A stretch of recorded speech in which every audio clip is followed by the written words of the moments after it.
August 26, 1346. In a muddy field near Crécy, France, 9,000 weary English soldiers prepare to face 30,000 of Europe's most elite knights. The French hold every possible advantage: greater numbers, heavily armored cavalry, and the pride of European nobility among their ranks. Their confidence is so high that French lords argue over who will have the honor of killing the English king. Just 4 hours later, the scene is entirely different. Around 1,500 French nobles lie dead, princes, dukes, even kings, while the English suffer only 40 losses. Not 400, just 40. That afternoon marks the sudden end of the armored knights' 500-year reign over European battlefields, brought down by common peasants wielding simple bows. The blind king of Bohemia, unwilling to miss the fight, rode straight into death.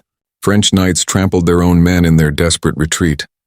The Genoese crossbowmen, hired by the French, were slaughtered by the very nobles who employed them.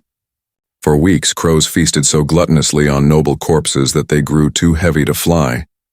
This was the Battle of Crécy, where medieval warfare collapsed in the mud, where the idea of noble honor through combat died at the hands of ordinary archers, and where the 100 Years' War truly began with France's most devastating defeat. By the end of this video, you'll see how a weapon costing just 10 shillings could destroy armor worth $1,000, why French knights turned on their own mercenaries mid-battle, and how one blind king's doomed charge became one of the most extraordinary deaths in military history. Let's set the scene for this turning point. Edward III of England had landed in Normandy with around 15,000 men, claiming the French crown through his mother's lineage. His forces cut a path of destruction across northern France in what was known as a chevauchée, state-sanctioned plundering meant to prove the French king's inability to protect his realm. After looting Caen, the English were retreating toward the English-held port of Calais when the French army finally caught up with them. Philip the Sickest of France had gathered one of the largest armies in Christendom, around 30,000 to 35,000 men, including 12,000 heavily armored cavalry. These were knights clad in full plate armor, mounted on equally protected war horses. This wasn't just an army. It was a gathering of France's most powerful nobles, joined by allied kings and princes from across Europe. The Holy Roman Empire sent its forces. The King of Bohemia arrived with his entire court, and Moravia contributed its knights. It resembled a medieval version of an Avengers assembly, and every one of them sought English blood. French knights were the heavy tanks of medieval warfare. A fully armored rider and horse together weighed nearly a ton. These men had been trained for combat since childhood and bred for war. Their armor alone cost more than a peasant village could earn in a lifetime. For centuries, the outcomes of European battles had been decided by heavy cavalry charges. Infantry existed mainly to be crushed, and archers were seen as little more than irritants. True warriors, noblemen, fought on horseback with swords. Edward III, however, knew his situation was dire. He was outnumbered 3-1. His troops were exhausted after weeks of raiding, and his supplies were running low. Yet he possessed a weapon the French underestimated: 5,000 Welsh and English longbowmen. These were mostly peasants and ex-criminals who had trained with their bows since childhood, as English law required every male to practice archery. Every Sunday after church they were legally obliged to shoot, and playing other sports instead was forbidden. The longbow itself was a simple 6-foot piece of yew wood, but in skilled hands it was lethal. A trained archer could fire up to 12 arrows a minute, accurately hitting targets at 250 yards, roughly the length of 2.5 football fields. The draw weight was immense, between 150 and 180 pounds, and archaeologists can still recognize longbow archers by their skeletal deformities.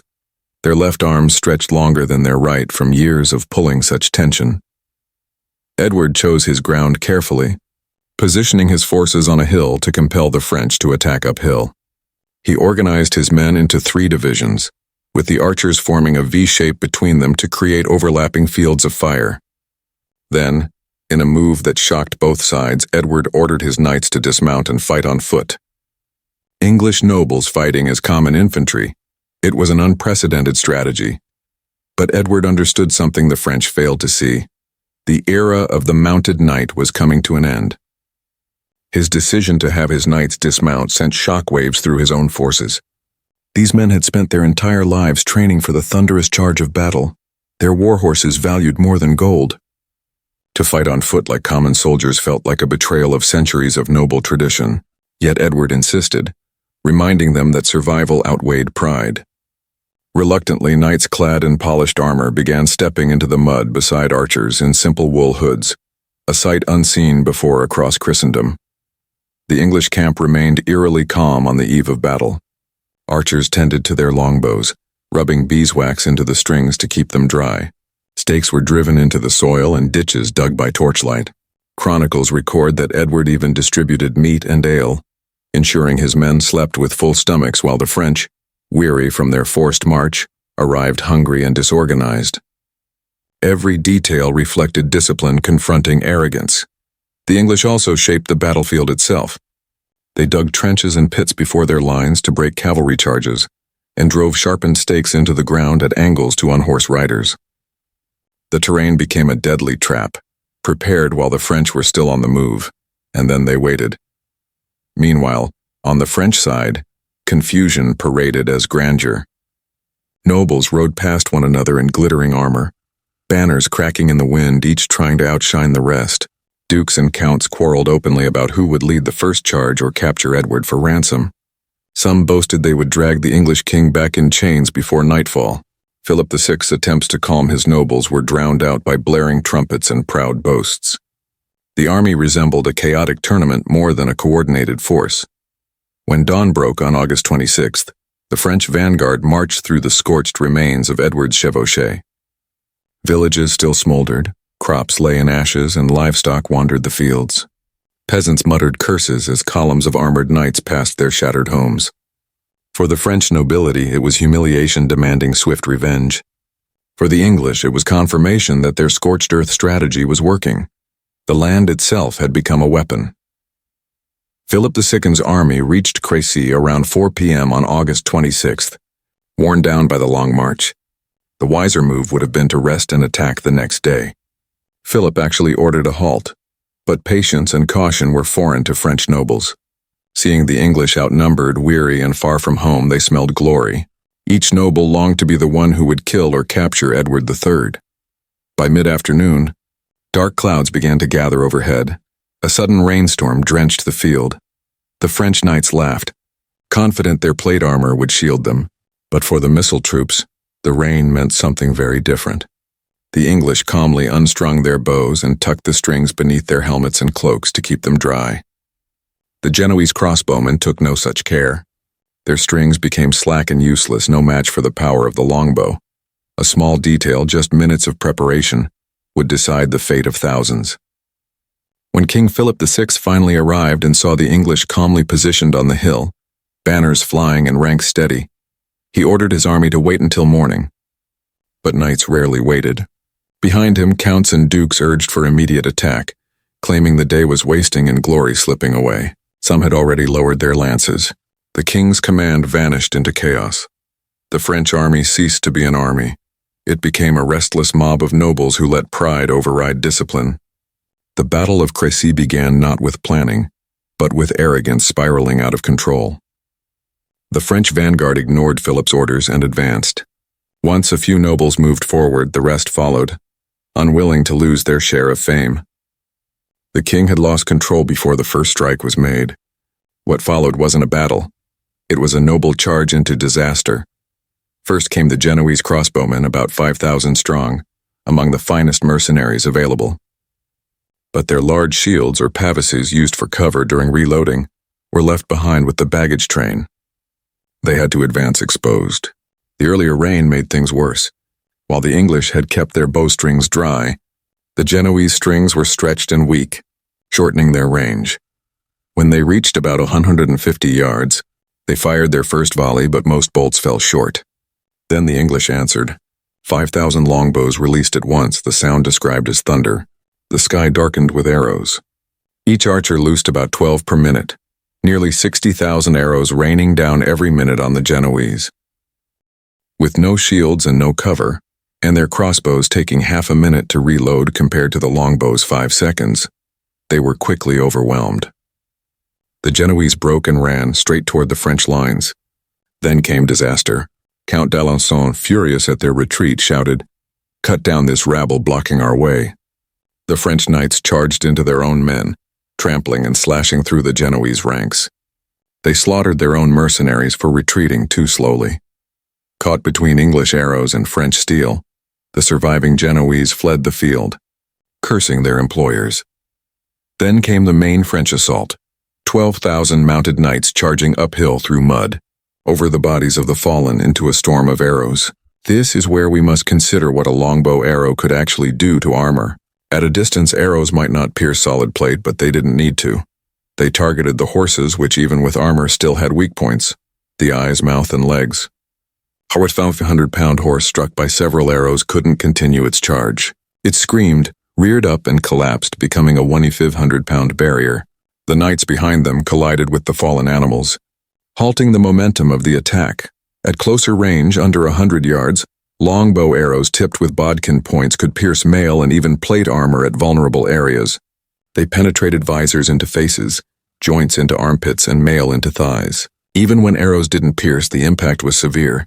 The force of an arrow striking plate felt like a hammer blow. Repeated hits shook knights inside their armor like dice in a cup. The French attacked in successive waves, climbing over the bodies of those who had fallen before them. English archers had already placed arrows in the ground ahead of time for faster firing, maintaining a constant barrage. Chroniclers described the arrows falling as thick as snow, so dense that the charging knights could barely see through them. But arrows weren't the only danger. The battlefield prepared by Edward proved its value. Horses stumbled into hidden ditches and broke their legs. Knights crashed into sharpened stakes. The earlier rain had turned the ground into slick mud, making movement nearly impossible. Dismounted knights weighed down by 60 pounds of armor became stationary targets. One detail captures the grimness of the fight. English archers ran out of arrows more than once. What did they do? They rushed forward, pulled arrows from the bodies of dead or dying French soldiers, and reused them. The French were struck down by their own recovered weapons. Then entered the blind King John of Bohemia, remembered for one of the most remarkable deaths in medieval warfare.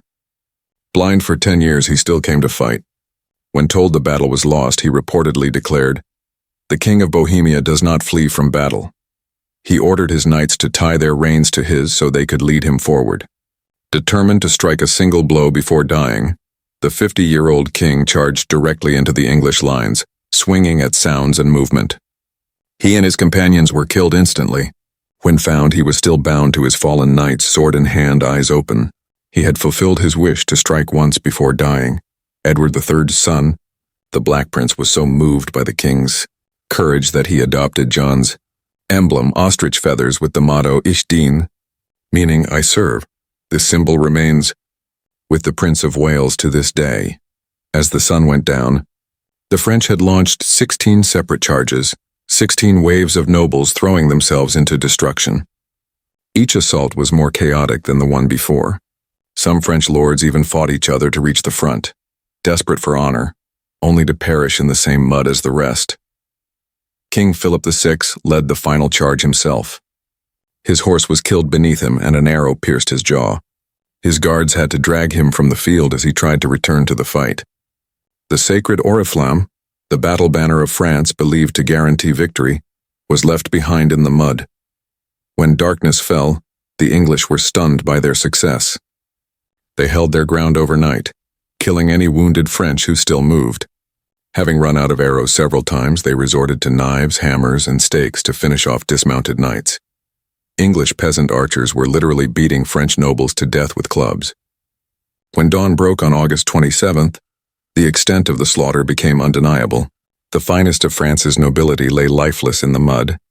The Count of Flanders, the Count of Blois, the Duke of Lorraine, the Count of Alençon, the Count of Sancerre. The list seemed endless. Around 2,500 nobles had fallen. 11 princes, along with thousands of lesser knights, were dead. The Genoese who hadn't escaped were wiped out, many cut down by the very men who had hired them. English losses stood at only about 40 dead, just 2 of them knights. 1 English knight for every 750 French nobles. The contrast was so staggering that many chroniclers of the time dismissed it as impossible. Some even credited divine intervention, but the explanation was far simpler. The longbow had rendered heavy cavalry obsolete in a single afternoon, yet the true devastation went beyond the numbers. It was about who had died. Medieval warfare had long revolved around capturing nobles for ransom, a gentleman's understanding that men of value weren't to be killed. But at Crécy, the English archers, common men unfamiliar with the codes of chivalry, killed everyone indiscriminately. They shot arrows through the faces of dukes and counts without knowing or caring who they were. The psychological shock this delivered to Europe's nobility was immense. For centuries, to be a knight meant to be militarily superior. Noble blood, seen as blessed by God, supposedly made them better warriors than commoners. Crécy shattered that illusion. A Welsh peasant with a bow could kill a noble as easily as another knight. Superiority in battle came not from blood, but from technology and tactics. The entire social order of medieval Europe was suddenly in question. The aftermath was horrific. So many nobles were dead that there weren't enough people of equal rank to bury them properly. Corpses lay unburied for days as crows and wolves fed on princely flesh. Local peasants scavenged through the remains, finding enough riches to change their lives. The armor that had failed its owners was melted down and sold. The English army, weary yet stunned by their victory, continued marching toward Calais, leaving behind a field so thick with noble corpses that locals called it the Field of the Cloth of Gold, for the glittering garments that adorned the dead. For years, farmers plowing that land unearthed bones and rusted armor. France was plunged into disbelief. The death of so many nobles in a single day left entire regions leaderless. Systems of governance collapsed. The French army had to be rebuilt from the ground up, hiring more crossbowmen, training archers, and, to their humiliation, adopting the English practice of fighting on foot. This battle marked a turning point in warfare. The dominance of the longbow shifted combat from close-range heroics to long-range strategy. The era of glorious cavalry charges was over. War became about planning, positioning, and firepower rather than bravery and swordsmanship. The romantic image of medieval battle died in the mud of Crécy. But France didn't learn the lesson immediately.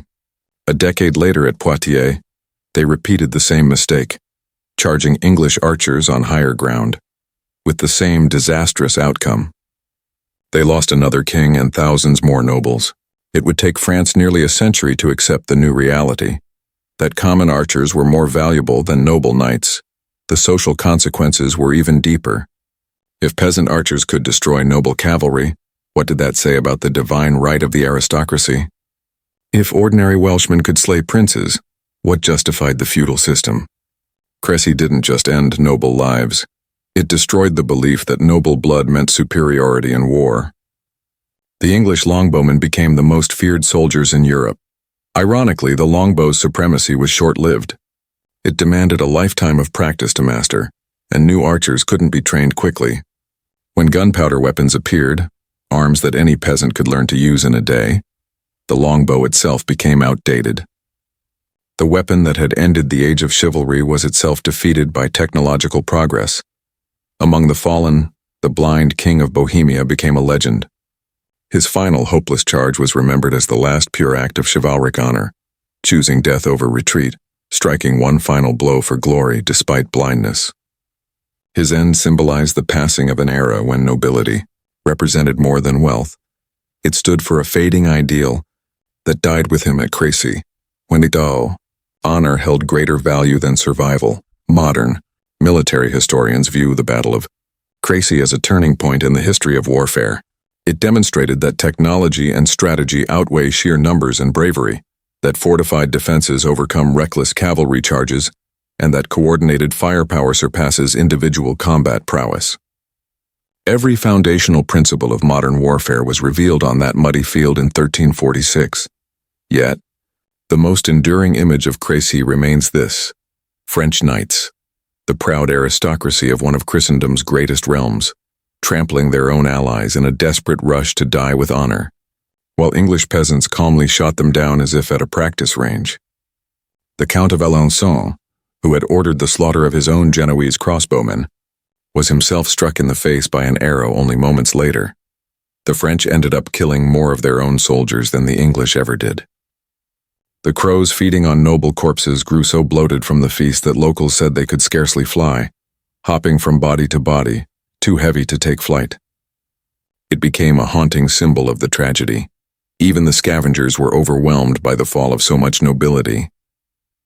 Today, a modest monument stands on the field of Crécy. Few tourists visit and fewer still recognize its name.